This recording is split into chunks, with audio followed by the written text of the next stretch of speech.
Hello, here we are going to study second topic of building construction. So, second topic for our subject is construction of substructure, which is having weightage of 14 marks.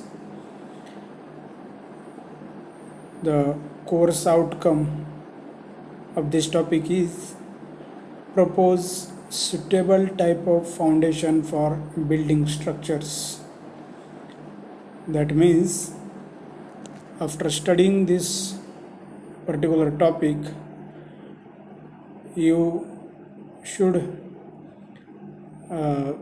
be capable to propose suitable type of foundation for building structures. That means for which type of construction of building, which type of foundation is suitable, that is you have to be mention here, or you have to be suggest. Okay, that is the course outcome of this topic. Propose suitable type of foundation for building structures. So let's see the actual content according to syllabus. These are the some starting points of this topic. First point, that is 2.1 for this topic, is job layout. In the job layout there are some subtopics also there: site clearance, preparing job layout, like this. So let's see one by one. Job layout: a plan in which the arrangement for placing site office, storeroom, labor quarter, medical aid center, godowns for keeping construction material and other facility are properly prepared is called a job layout or site layout. तर job layout किंवा त्याला site layout पण म्हणतो. तर हा एक layout म्हणजे एक प्लॅन जो आहे, हा जो प्लॅन असेल त्याची अरेंजमेंट कशासाठी केलेली असेल किंवा तो कसा बनवलेला असेल, तर त्या ठिकाणी कुठे ऑफिस असायला पाहिजे, कोणत्या लोकेशनला असायला पाहिजे, कोणत्या ठिकाणी असायला पाहिजे, तो एक रफ प्लॅन असेल हा. स्टोर रूम कोणत्या बाजूला असायला पाहिजे, कुठे असायला पाहिजे, जेणेकरून ते सर्व कन्स्ट्रक्शन साईट जेवढे आहे त्यावेळेस जोपर्यंत चालू आहे तिथे इझिली मटेरियल प्रोव्हाइड करता येईल, तिथे स्टोर रूम तशा ठिकाणी कन्स्ट्रक्ट केली जाईल. लेबर क्वार्टर्स, जर काही लेबर तिथे म्हणजे स्थायी लेबर असतील, तिथेच राहणारे असतील, तर त्यांच्या क्वार्टर्स किंवा त्यांचे राहण्याचे घरे तात्पुरते जे असणारे आहेत ते कोणत्या साईडनी किंवा कुठे कोणत्या दिशेला तिथे कन्स्ट्रक्ट करावे लागतील, याचा थोडक्यात हा जॉब लेआउटमध्ये इन्क्लूड केलेला असतो. मेडिकल एड सेंटर्स म्हणजे त्या काही इमर्जन्सी केसेसमध्ये काही जर कोणाला दुखापत झाली असेल त्याच्यासाठी काही खबरदारी असेल ते. Godowns for keeping construction material. Godown जो असेल मेन म्हणजे गोडाऊनमध्ये आपलं सर्व कन्स्ट्रक्शन मटेरियल जे डेली युजेसमध्ये असणार आहे त्याचं डिटेल मटेरियल्स असतील, सिमेंट असेल, तिथे सँड असेल, ॲग्रिगेट्स असतील, कन्स्ट्रक्शनचे इक्विपमेंट्स असतील काही, तर हे सर्व त्या पर्टिक्युलर गोडाऊनमध्ये एका ठेवण्यासाठी तो गोडाऊन तिथे कन्स्ट्रक्ट केलेला असेल तर तो कोणत्या साईडला असायला पाहिजे तो प्लॅनमध्ये जॉब लेआउटमध्ये इन्क्लूड केलेला असतो. आणि अशा प्रकारचा एकंदरीत जो प्लॅन आपण बनवतो, रफ प्लॅन हा, तर त्याला आपण जॉब लेआउट असं म्हणतो. ठीक आहे, तर याच्यापैकी डेफिनेशनमध्ये तुमचे हे काही जे पर्टिक्युलर वर्ड्स इथे आहेत तर ते त्याच्यामध्ये इन्क्लूड होणं गरजेचं आहे. ठीक आहे. तर त्याच्यामध्ये फर्स्ट आहे साईट क्लिअरन्स. पहा मग आता ॲक्च्युअल आपला जॉब लेआउट तयार आहे आपल्याकडे. कोणत्या लोकेशनला काय कन्स्ट्रक्शन करायचं आहे, मेन साईट जी मेन बिल्डिंग बनवायची ती असेल, कुठे एक सेंट्रल असेल. मग बाकी साईट ऑफिस असेल, आपला स्टोअर रूम असेल, लेबर क्वार्टर असेल, गोडाऊन्स असेल, ते सर्व एकदा फायनल झालेलं जॉब लेआउट आपल्याकडे रेडी आहे. त्याच्यानंतर आता साईटवर आपण ॲक्च्युअल पोहोचलेलो आहोत, तिथे कन्स्ट्रक्शन करायला सुरुवात करायची. तर त्याच्यामध्ये पहिली स्टेप असेल ती म्हणजे site clearance. It is the process of removing big trees, plant, roots, old construction etcetera. तर साईट क्लिअरन्सवरचा क्वेश्चन खूप वेळेस विचारलेला आहे, तर इम्पॉर्टंट आहे. साईट क्लिअरन्स पहा, मी भरपूर वेळेस पहिल्या टॉपिकमध्ये सांगितलं तुम्हाला, बऱ्याचशा ज्या गोष्टी आहेत ते त्यांच्या नावावरूनही क्लिअर होतात, म्हणजे लक्षात येतं. साईट क्लिअरन्स, साईट आपल्याला एकदम क्लिअर करायची. जिथे रफ साईट असणार आहे, एकदम खालीवर असणार आहे, तिथे काही झाडे असणार आहेत, तिथे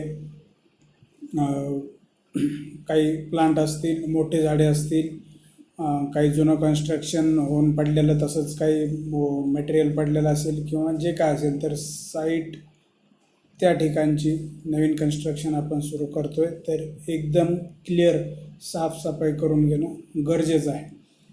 तर that is site clearance. Site clearance is the process of removing big trees, plant, roads, old construction etcetera. ठीक आहे. तर त्याच्यातही जे बिग ट्रीज म्हटलेले, बिग ट्रीज जर असतील आणि ते कन्स्ट्रक्शन आपलं जर म्युनिसिपल कॉर्पोरेशन किंवा फॉरेस्टच्या अंडर एरियामध्ये जर येत असेल तर त्या पर्टिक्युलर डिपार्टमेंटची परमिशन पण काढावी लागते. फार मोठं झाड असेल तर तोडण्यासाठी डायरेक्टली आपण ते तोडू शकत नाही. ठीक आहे, हे लक्षात घ्या. मग त्याच्यामध्ये काय काय रिमूव्ह करतो आहे, कशा पद्धतीने करतो आहे ते साईट क्लिअरन्समध्ये परत डिटेल पॉईंट्स पहा. To prepare a levelled ground for marking of layout. पहा एकदम लेवलिंग ग्राउंडची ते करून घ्यावं लागेल, जेणेकरून आपल्याला लेआउट प्रॉपरली मार्क आउट करायला, त्याचा मार्किंग करता येईल. सेकंड आहे approach road should be wide so as to allow the truck for loading and unloading the constructional material. Approach road, आता पहा अप्रोच रोड म्हणजे त्याच्या तिथपर्यंत आपल्याला घेऊन येणारा रोड, जो मेन जो आपला हायवे आहे, जो मेन रोड तिथून गेलेला असेल त्याच्यापासून आपल्या साईटपर्यंत येण्यासाठी जो कच्चा रोड बनलेला असेल, आपण बनवलेला असेल किंवा ऑलरेडी असेल, तर तोही व्यवस्थित असायला पाहिजे. व्यवस्थित म्हणजे तेवढा वाईड तर पुरेपूर असायलाच पाहिजे, जेणेकरून आपल्या साईटवर ज्या मोठ्या ट्रक्स येणार आहेत तर त्या ट्रक्स लोडिंग अनलोडिंग होऊन, म्हणजे स्पेशली लोडिंगच्या ज्यावेळेस ट्रक येणार आहे तर त्या फार हेवी असतील, काही टनमध्ये त्याचं वजन असणार आहे साहजिकच. तर त्या साईटपर्यंत त्या व्यवस्थितपणे पोचायला पाहिजे, तेवढा तरी तो मजबूत असायला पाहिजे road. Approach road should be wide, ते वाईड जास्त पहा, म्हणजे वाईड तर तेवढा बरोबर असायला पाहिजे, कमीत कमी एक ट्रक तर ॲट अ टाईम तिथून जायलाच पाहिजे प्रॉपरली व्यवस्थितपणे, तेवढा तो वाईड असायला पाहिजे. त्याची लोडिंग अनलोडिंग मटेरियलची एकदम व्यवस्थित करता आली पाहिजे. नेक्स्ट आहे if site ground is uneven then it should be made plain. For this contouring is done in advance. जर ग्राउंड अनइवन असेल, फार खालीवर असेल, त्याचे एलिव्हेशन व्यवस्थित नसेल, तर तिथे ते प्रॉपरली लेवल करून घेणं गरजेचं आहे, ते प्लेन करणं गरजेचं आहे, ते करून घ्यायला पाहिजे. वाटलं तर मग फारच जर काही टेकड्यासारखं असेल, त्या ठिकाणी फार मोठं टेकडी किंवा खाली दरी असेल, कोणते असेल, तर त्यावेळेस तर मग तिथे कंटुरिंग पण करावे लागेल. कंटुरिंगचा पार्ट तुम्हाला ॲडव्हान्स सर्वेमध्ये होणारच आहे तिकडे. नेक्स्ट आहे in short site should be cleared by all the way, otherwise no activity can be launched in construction processes. In short म्हणजे जे आपण आता हे चौथा पॉईंट पाहतो इथपर्यंत काय पाहिलं साईट क्लिअरन्समध्ये. तर ओव्हरऑल जी साईट आहे आपण जी कन्स्ट्रक्ट करायला घेतलेली आहे, जी काय कन्स्ट्रक्शन करणार आहोत, तर ती सर्व प्रकारे एकदम क्लिअर केली पाहिजे. तिथे कोणत्या प्रकारचं आतमध्ये कुठे जाड नसलं पाहिजे, तिथे कोणता एखादा उंचवाटा किंवा जो ग्रॅडियंट असेल तो हायर किंवा लोअर नसला पाहिजे, म्हणजे थोडा उंचवाटा पण नसला पाहिजे, कुठे खड्डाही नसला पाहिजे. तरच बाकी तिथून पुढची प्रोसेस कन्स्ट्रक्शनची जॉब लेआउट टाकण्यापासून ते पुढची कन्स्ट्रक्शन ॲक्टिव्हिटी करणं सुरू करता येईल. अदरवाईज ती करू शकत नाही. ठीक आहे. तर सगळ्यात महत्त्वाची बेसिक जी स्टेप असेल कन्स्ट्रक्शनमधली, तर ती आहे इथे साईट क्लिअरन्स.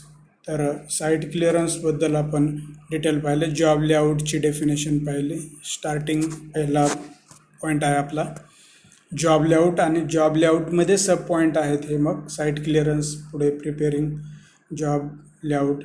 ठीक आहे.